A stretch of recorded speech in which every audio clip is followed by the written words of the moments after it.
Video में हम इन सभी पर ध्यान देंगे। तो जो जेंडर होता है, जेंडर को बच्चों हम लोग हिंदी में कहते हैं लिंग। हिंदी में लिंग बस दो प्रकार की होती है, पुल्लिंग और स्त्रीलिंग। लेकिन इंग्लिश में जो जेंडर होता है उसके चार प्रकार होते हैं।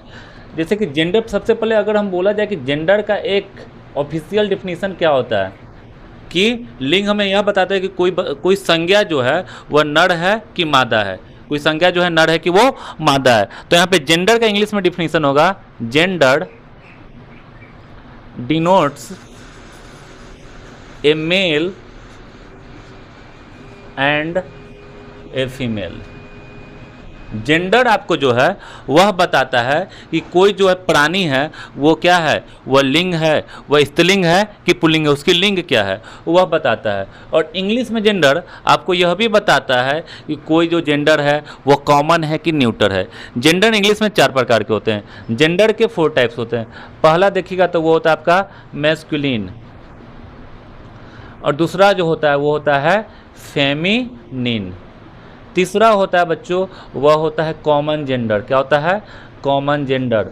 और चौथा जो होता है वह बच्चों वह होता है आपका न्यूटर जेंडर।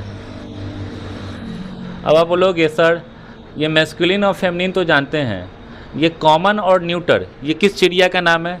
तो मैं बताता हूँ। देखिए मैस्कुलिन आपको होता है पुल्लिंग, यह जो होता है नर जाति का बोध कराता है। masculine gender denotes a male, masculine gender denotes a male and the feminine gender denotes a female। यह जो आपको स्त्रीलिंग का बोध कराता है, पुल्लिंग और स्त्रीलिंग। कॉमन जेंडर इसको बोलते हैं उभयलिंग। क्या बोलते हैं? उभयलिंग।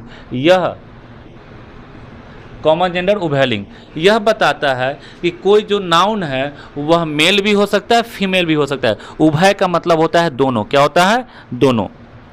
जैसे कि मैं अपनी बात करूं तो बच्चों यहाँ पर आइए उभयलिंग का बात करते हैं। ये टीचर है, मानिए कि टीचर का बात करते हैं, मैं एक टीचर हूँ।